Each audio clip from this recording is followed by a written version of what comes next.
नई टीम को तैयार कर रहे हैं और इस समूह को तैयार करते हुए हम इस संगठन को और भी कैसे औरों से अलग करके चीज़ों को एकत्रित करके झारखंड को कैसे ही एक अच्छे विस्तार और एक नए तरीके से नए ड्राफ्ट नए रिफॉर्म तरीके से कैसे हम आगे ले जाएंगे और कैसे नीतियों को लाएंगे, इस विषय में सब विस्तारपूर्वक हमारे माननीय श्री मेहता जी पूरी तरह से विस्तारपूर्वक बताएंगे। आज हमारे साथ जो हमारे साथी बैठे हैं और जो तमाम साथी इस वक्त हमें सुन पा रहे हैं और वैसे तमाम साथी जिनसे मेरी चर्चा और परिचर्चाएँ हुई है, आज इस बात का हम ऐलान करना चाहते हैं कि हम अपने तमाम झारखंडी वैसे नौजवानों के साथ जो अलग अलग देश के संस्थानों से पढ़ाई लिखाई करके आए हैं और झारखंड को कुछ देना चाहते हैं, झारखंड के लिए कुछ करना चाहते हैं, जैसे हमारे समक्ष अभिषेक जी बैठे हैं, इन्होंने दिल्ली यूनिवर्सिटी से अपनी पढ़ाई की, इस वक्त झारखंड की सेवा करना चाहते हैं। हमारे बीएचयू से पढ़े हुए रोहित जी हैं, हमारे समक्ष भुवनेश्वर यादव जी हैं जो लगातार 20-25 सालों से सामाजिक कार्यकर्ता के तौर पर अपनी भूमिका को अदा कर रहे हैं। और वैसे तमाम साथी जो इस वक्त कैमरे में नहीं है, कैमरे के पीछे जो और भी कई साथी हैं और जो इस संगठन के निर्माण की भूमिका में रहे हैं।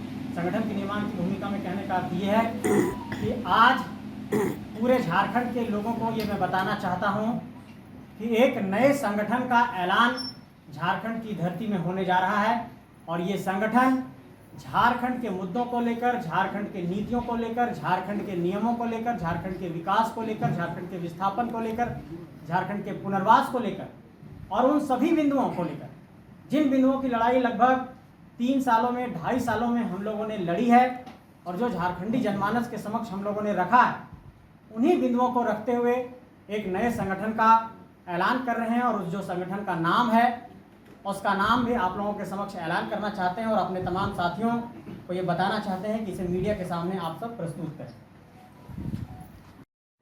और ये संगठन पूरे झारखंड में झारखंडी मुद्दों को लेकर काम करेगा और तमाम झारखंडी जनमानस को ये बताना चाहते हैं कि चूंकि झारखंड बचाने की एक क्रांति की शुरुआत तमाम साथियों ने की थी 24 दिसंबर 2021 की तारीख को और उसके बाद अलग अलग घटनाक्रम, अलग अलग कहिए कि परिदृश्य बदलते रहे और उसके बाद हम लोगों ने एक राजनीतिक सफर भी तय किया, चुनाव भी लड़ा। लेकिन मुझे ये महसूस हुआ कि झारखंड को नीतियों के आधार पर समाधान देने की ज़रूरत है और इसलिए देश के तमाम बड़े संस्थाओं से कई ऐसे रिसर्च स्कॉलर, कई ऐसे हमारे साथी जो अलग अलग संस्थानों में पढ़ाई कर रहे हैं और झारखंड को कुछ देना चाहते हैं, उनके लिए हम लोगों ने झारखंड बचाओ क्रांति सेना समिति का गठन किया है और इस क्रांति सेना समिति के गठन की जो केंद्रीय कार्य समिति है, आज शाम तक या कल सुबह तक इसकी घोषणा कर दी जाएगी और उसके बाद आने वाले वक्त में झारखंड के चुनाव में हमारी क्या भूमिका होगी इसको हम लोग तय करेंगे। ये बात मैं ऐलान करना चाहता हूँ कि मैं स्वयं चुनाव नहीं लड़ूंगा और चुनावी राजनीति से खुद को दूर रखूंगा। कई लोगों को ऐसी भ्रांतियां थी कि मैंने पूर्व में जिस संगठन को छोड़ा है उस संगठन में मेरा किसी इस बिंदु पर विवाद था कि मैं चुनाव लड़ना चाहता हूं, लेकिन मैं मीडिया के समक्ष ये स्पष्ट करना चाहता हूं कि मैं चुनाव नहीं लड़ना चाहता हूं।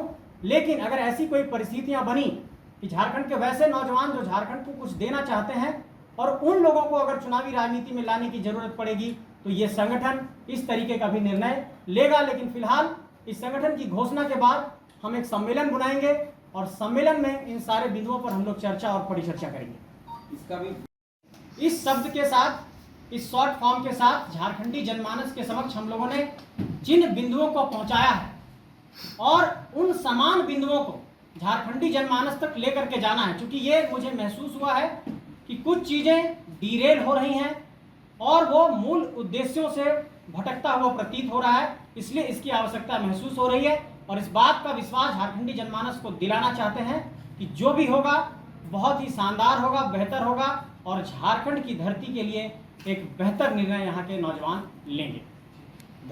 कि जो नाम की समानता की बात है, मैंने क्या कहा कि झारखंड बचाने की ही क्रांति कर रहे थे हम लोग और हम लोगों ने सेना तैयार की थी, लेकिन जब सेना डीरेल हो जाती है तो उसके बाद कोई फैसला लेना पड़ता है। तो झारखंड बचाने की यह क्रांति जारी रहेगी और इसका झारखंड बचाओ क्रांति सेना समिति इस लड़ाई को, इस सफर को आगे बढ़ाएगा। और इसके लिए आज हम लोग एक वेबसाइट भी लॉन्च कर रहे हैं।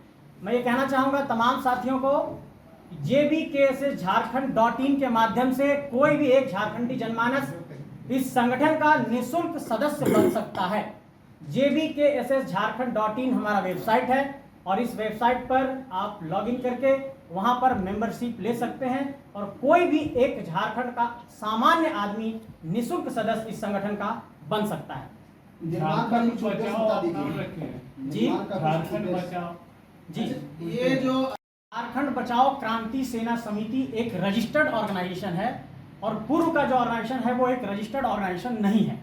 तो झारखंड बचाओ क्रांति सेना समिति लीगली एक पंजीकृत संस्था है, एक पंजीकृत संगठन है जिसका अपना वेबसाइट JBKSS झारखंड.in है और उसके बाद झारखंडी जनमानस को हम लोग जोड़ेंगे। निर्माण का कुछ उद्देश्य बता दीजिए। निर्माण का उद्देश्य है कि झारखंड के जिन बिंदुओं को लेकर यहाँ के विस्थापन, पुनर्वास, नियोजन, स्थानीयता, जिन बिंदुओं को लेकर हम लोगों ने लड़ाई लड़ी थी और झारखंड के तमाम जनमानस को हम लोगों ने एकजुट करने का प्रयास किया था, उन्हीं उद्देश्यों के साथ हम लोग लड़ रहे हैं। और JBKSS झारखंड.in पर जैसे ही आप जाएंगे तो पहला ही पॉइंट उद्देश्य है, आप उस उद्देश्य को भी वहां पर पढ़ सकते हैं। विधानसभा चुनाव में JBKSS संजय मेहता वर्सेस जयराम है तो होगा क्या? आप उतारेंगे कैंडिडेट? झारखंड की जनता इसका फैसला करेगी, इसका मूल्यांकन करेगी कि क्या सही है और क्या गलत है। लेकिन मैं इस बात की वकालत करता हूं कि झारखंड को अगर समाधान का रास्ता देना है तो वो नीतियों के आधार पर ही होगा और नीतियों के आधार पर समाधान निकालने के लिए इस बात की जरूरत है कि ऐसे नौजवानों की फौज तैयार की जाए जो शिक्षित हैं, जो झारखंड के लिए कुछ ड्राफ्ट तैयार कर सकते हों, जो झारखंड के लिए कुछ नीतियां तैयार कर सकते हों या फिर वो चुनावी राजनीति में आकर के झारखंड को सुधार सकते हैं। इससे पहले जो JBKSS था उसमें क्या नीतियां नहीं थी, वो नीति बनाने लायक नहीं थे? मैंने ये महसूस किया कि वह पूरी तरीके से एक सिंडिकेट में तब्दील हो रहा है और पूरी तरीके से उद्देश्यों से भटक रहा है और जिसके कारण से मुझे ये आवश्यकता महसूस हुई कि झारखंड के लोगों को एक प्लेटफॉर्म की ज़रूरत है और इस प्लेटफॉर्म के लिए हम लोगों ने ये सफ़र की शुरुआत की। आपके साथ युवाओं को तो राजनीति में आना ही चाहिए, लेकिन सरकार बनाने की जहाँ तक बात है वो जनता फैसला तय करती है, इसको जनता पर छोड़ते हैं। लेकिन एक बात तो तय है कि हम झारखंडी नौजवानों को एकजुट करेंगे और संजय मेहता चुनाव नहीं लड़ेगा, लेकिन अगर ऐसा कोई नौजवान चुनाव लड़ने की इच्छा रखता है तो संगठन चुनाव भी उनको लड़ा सकता है। आपके साथ साथ कई और लोगों ने रिजाइन दिया है आपके पुराने संगठन से, क्या वो लोग भी आपके इस नए संगठन में जुड़ने का काम करेंगे या जोड़ेंगे? हर एक झारखंडी जिसके अंदर ये पीड़ा है, ये दर्द है कि वो झारखंड के लिए कुछ करना चाहता है, हम ये आह्वान करते हैं कि आइए, जुड़िए और इस संगठन में इस बात का हम भरोसा दिलाते हैं कि चाहे वो सामाजिक न्याय की बात हो या सबको साथ लेकर के चलने की बात हो, चाहे झारखंड के आदिवासियों के मुद्दे हों, चाहे सरना धर्म कोड का मुद्दा हो, चाहे यहाँ पर विस्थापन की बात हो, चाहे पुनर्वास की बात हो, इन सारे पहलुओं को हम लोग उठाना चाहते हैं। और अगर आप ये कहेंगे कि ये सवाल जो लेकर के आप लोग चल रहे हैं उसमें मूल मुद्दे क्या होंगे, हम लोगों ने आज ये फैसला किया कि हमारे संगठन का प्राथमिक उद्देश्य झारखंड के लोगों का अगर कल्याण है, उत्पाद सिपाही की भर्ती में हमारे झारखंड के कई नौजवानों का देहांत हो गया। आज संगठन के पहले ही दिन, घोषणा के दिन, इस बात का ऐलान करना चाहते हैं और सरकार से ये मांग करना चाहते हैं कि उन तमाम पीड़ित परिवारों को सरकार कम से कम 50 लाख रुपए की मुआवजा राशि दे। और इस मांग को हम लोग तेज करेंगे कि उत्पाद सिपाही की दौड़ में जिन अभ्यर्थियों का भी देहांत हुआ है उन सब परिवारों को सरकार तत्काल सहायता दे। झारखंड बचाओ। झारखंड के अंदर ब्यूरोक्रेसी के स्तर पर और राजनीति के स्तर पर एक ऐसा सिंडिकेट, एक ऐसा गिरोह काम कर रहा है जो झारखंड में झारखंडी लोगों का कल्याण नहीं चाहता है। इसका एक स्पष्ट उदाहरण मैं देना चाहता हूं कि झारखंड के लिए जब भी कोई नीतियां बन रही हैं तो वो नीतियां बार बार फंस जा रही हैं। जैसे अगर झारखंड की स्थानीय नीति बनी, राज्यपाल महोदय ने उसको रिजेक्ट किया। झारखंड के लिए OBC, ST, SC, EWS reservation का विधेयक बना 77% का, उसको रिजेक्ट कर दिया गया। सरना धर्म कोड पर कोई चर्चा परिचर्चा नहीं हुई। 9वीं अनुसूची में स्थानीय नीति को शामिल करना था, इस पर भी कोई बात सामने नहीं आई। इससे यह स्पष्ट होता है कि नौकरशाही के स्तर पर और राजनीति के स्तर पर झारखंड में एक ऐसा सिंडिकेट, एक ऐसा कॉकस है जो झारखंड को बर्बाद करना चाहता है। उन्हीं से हम झारखंड को बचाना चाहते हैं। JBKSS से अलग होने का मैंने तो स्पष्ट कहा कि जब आप कोई संगठन में काम करते हैं तो संगठन के जो मूल उद्देश्य होते हैं, अगर उन उद्देश्यों से, उन संकल्पों से ही अगर राह मोड़ लिया जाए तो सिर्फ हम लोग किसी तरीके से सांसद विधायक बनने के लिए झारखंड में केस मुकदमा नहीं झेल रहे थे। हम लोगों का साफ उद्देश्य है कि हम लोग झारखंड में कुछ करके झारखंड के लोगों की सेवा कर सकें। 2 महीना पहले आप जेबी केसेस में बुला रहे थे लोगों को, 2 महीना बाद आप दूसरे जेबी केसेस में बुला रहे हैं। राजनीति में ऐसी परिस्थितियां आती हैं, लेकिन फिर भी मैं ये स्पष्ट करना चाहता हूं कि अगले कुछ दिनों में झारखंडी जनमानस को ये संदेश चला जाएगा कि असल में काम कहाँ हो रहा है। हम पूरा ड्राफ्ट लेकर के आ रहे हैं जनता के बीच में। हमारे पास क्या समाधान का रास्ता होगा, कैसे हम क्या करेंगे, पूरा ड्राफ्ट और मैनिफेस्टो हम लेकर के आ रहे हैं। जनता से पूछेंगे कि क्या करना चाहिए। अगर जनता कहेगी कि हम कुछ चुनावी राजनीति में किसी को लड़ाएं तो उस पर हम लोग निर्णय भी लेंगे। तो आपको नहीं लगता है कि आप पहले ये घोषणा करते हैं कि भाई हम चुनावी राजनीति में नहीं जाएंगे, हम चुनाव नहीं लड़ेंगे, हमने स्पष्ट बाद में किया। आपको वापस आना पड़ेगा? नहीं, मैंने स्पष्ट कहा, नहीं। हाँ। कि संजय मेहता खुद को चुनावी राजनीति से दूर रखेगा। ठीक, आप इंडिविजुअल के बारे में होगा, आप ऐसा क्यों कहें? ऐसा इसलिए कह रहे हैं क्योंकि नेतृत्वकर्ताओं की फौज तैयार करनी है और उसके लिए काम करने का वक्त चाहिए, समय चाहिए और समय कम है। जी। तो मैं चाहता हूं कि ये वक्त अपने साथियों पर लगाऊं, अपने लोगों पर लगाऊं, और ताकि नेतृत्वकर्ताओं की एक नई फौज तैयार कर सकें। तो 2024 का चुनाव क्यों साध है? 2029 को साध दिए अभी से, इतनी जल्दबाजी क्यों है? जल्दबाजी की बात मैंने क्या कहा कि वैसे सक्षम युवा जो चुनावी राजनीति में जाकर के कुछ डिलीवर करने की इच्छा रखते हैं, उनमें वो कैपेसिटी है, तो उनको हम प्लेटफॉर्म देंगे। जी। अच्छा, एक बात और भी उड़ती आई थी, कई इंडिविजुअल मीडिया संस्थानों से आपने बात की थी, उनका आपने कहा था मेरा ह्यूमिलेशन हुआ, मेरी बेइज्जती हुई, अपमान हुआ। ये कब से चल रहा था और क्या उन किसी भी पहलुओं पर अब मैं नहीं जाना चाहता हूं। जी। मैं ये कहना चाहता हूं कि अब हम लोगों ने एक नई राह चुन ली है और इसी नई राह पर अब झारखंड को बदलने का संकल्प लेते हैं और इस संकल्प को पूरा करके हम लोग दिखाएंगे। संजय जी, दोनों जेबी केसेस से गठबंधन में हो जाए।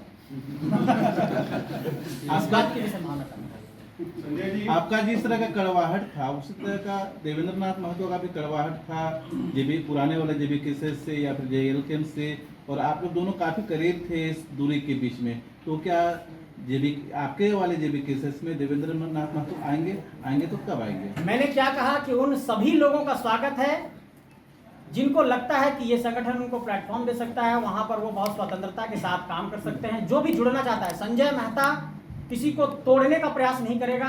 जो हमारे साथ जुड़ना चाहते हैं उनका स्वागत है। आपके मित्र हैं इसलिए पूछ लिए। मित्र हमारे तमाम झारखंडी जनमानस हैं और हर एक झारखंडी जनमानस का इस परिवार में स्वागत है। इस बात का हम ऐलान कर रहे जयराम खुद अगर हैं कि जिन सुझावों को हमने दिया था, क्या उस पर वो अमल करते हैं, क्या उस पर वो बात करते हैं? जी। तो बात हो सकती है, लेकिन फिलहाल जेबी केसेस में क्या शुल्क लगा? जेबी केसेस झारखंड.in टाइप करिए, गूगल पर जाइए, मेंबरशिप बन जाए। अच्छा, ये जो नया अभी संजय जी, वहाँ पैसों का क्या फेरबदल चल रहा था, क्या हेरा फेरी हो रहा था क्या? इस संदर्भ में मेरे पास कोई तथ्यात्मक जानकारी नहीं है। आपको भी आरोप था कुछ? बताएं। मीडिया रिपोर्ट में आए तो देखे थे हम। मुझ तक ऐसी कोई जानकारी नहीं। पुराने जेबी केसेस के साथ ही आप पर आरोप लगा रहे हैं कि आपने किसी कंपनी से पैसा लिया, आपने अगर तथ्यात्मक तौर पर ऐसी कोई बातें साबित हो जाती हैं तो संजय मेहता राजनीति से संन्यास ले लेगा। मैं चाहता हूं कि इसे, जिसके पास भी इस तरीके का कोई तथ्य है मेरे खिलाफ, उसे पब्लिक डोमेन में मीडिया के समक्ष रखा जाए और तथ्यात्मक तौर पर फैक्ट के साथ मुझे पूरे पब्लिक डोमेन में इसको साबित करके दिखा दिया जाए संजय मेहता राजनीति से संन्यास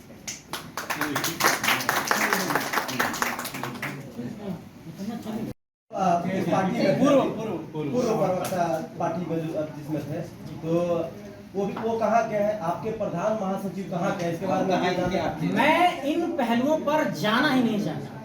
अच्छा, आपकी पार्टी में बारी बिक्री का रोल रहेगा क्या कुछ? मैं ये कहना चाहता हूं कि भारतीय संविधान की मूल भावना में हम लोग आस्था रखते हैं और भारतीय संविधान की जो मूल भावना है उसी के साथ हम लोग काम करेंगे। अम्बेडकर और बिरसा दोनों का समन्वय बनाएंगे। बिरसा ने क्रांति की बात की, हम लोगों ने बिरसा मुंडा को अपना आदर्श माना है और अम्बेडकर के समानता की आइडियोलॉजी के साथ हम लोग आगे बढ़ेंगे। पब्लिक का एक कमेंट का सवाल ले लीजिएगा। पब्लिक बोल रहे हैं कि दूसरा पार्टी बनाने का उद्देश्य है कि पैसा कमाना।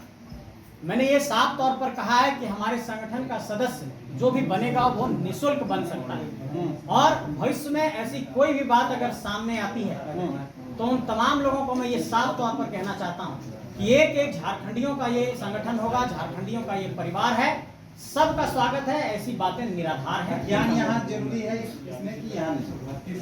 क्या संगठन की संवेदना रखता है, जो झारखंड के प्रति पीड़ा रखता है, झारखंड के प्रति दर्द रखता है, वेदना रखता है और वो झारखंडी माटी का नहीं है लेकिन झारखंड के लोगों के प्रति भी अगर वो अपनी सहानुभूति रखता है, हम उनका स्वागत करें। अच्छा, पुराने वाले संगठन में क्या आपको कभी लगा कि जो न खाता न बहे, जो नेताजी कहे वही सही?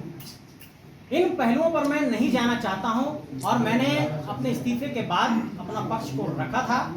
अब मुझसे यह सवाल पूछा जाए कि हम लोग आगे क्या करेंगे, इन पहलुओं पर मैं आपके संगठन में क्या रहेगा? ऐसा ही रहेगा, वैसा ही रहेगा क्या? आप जो कहिएगा वही सही होगा। हाँ। बिल्कुल ऐसा नहीं होगा। मैं आपको यह स्पष्ट करना चाहता हूं कि पूरा लोकतांत्रिक संगठन होगा। उनका जेल केम है, थोड़ा ये नाम जल्दी पॉपुलर होने के लिए नाम संजय जी, आप बोले कि- मैं स्पष्ट करना चाहता हूं कि उनका नाम चेंज हो चुका है, हाँ जेल वो एक दूसरे तौर पर पंजीकृत है। अगर हम लोग पंजीकरण की प्रक्रिया में जाएंगे जी तो हम लोग इसी नाम से पंजीकरण की प्रक्रिया में जाएंगे। अगर भविष्य में ऐसी संभावना बनती है, अगले कुछ दिनों में हम लोग इस बात को बताएंगे। और अगर भविष्य में ऐसी कोई संभावना बनती है तो हम लोग जेबी केसेस पार्टी के नाम से झारखंड में आएंगे। 17 अभी आप बोले कि हमारा संगठन अपने कहा कि इंटरनल डेमोक्रेसी नहीं है, सामूहिकता नहीं है, एक व्यक्ति जो कहता है उसे बातें सारी निकलती हैं। क्या इन चीजों को आप अपनी पार्टी में स्थापित कर पाएंगे? बिल्कुल स्थापित करेंगे और मैं ये स्पष्ट करना चाहता हूँ कि इस संगठन का निर्णय सामूहिकता में लिया जाएगा। कोई भी निर्णय व्यक्तिगत तौर पर थोपा नहीं जाएगा, इस बात का मैं ऐलान करता हूं। कुछ लोग आरोप लगा रहे हैं कि आप इस्तीफा देने से पहले ये सब प्लानिंग था। नहीं, इस्तीफे के बाद हमने प्लानिंग की इसकी और उसके बाद हमने तुरंत इस पर काम किया। संजय भाई, 23 साल से तो सब कोई झारखंडी बचा रहे हैं और आप और भीड़ करने आ गए, दूसरों से आप कैसे अलग हैं? ये अगले एक सप्ताह में हम लोग बता देंगे। हम लोग ड्राफ्ट लेकर के आएंगे। मतलब कोई ड्राफ्ट नहीं है आपके पास, बस झारखंड बचाना है। नहीं, आप हमारे वेबसाइट पर जाकर के देख सकते हैं कि हमारा क्या मॉडल है और किस पर काम करना चाहते हैं। इसलिए हमने वेबसाइट दिया कि आप समझिए कि हम क्या करना चाहते हैं।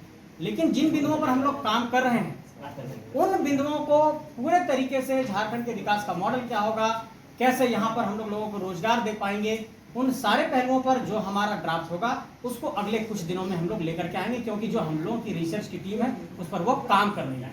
आपका इसका पंजीकरण नहीं हुआ है, लेकिन मैंने क्या कहा कि इसके बाद हम लोग एक सम्मेलन करेंगे, लोगों से राय लेंगे और उसके बाद फिर इस फैसले तक हम लोग जाएंगे। ठीक है। चलिए।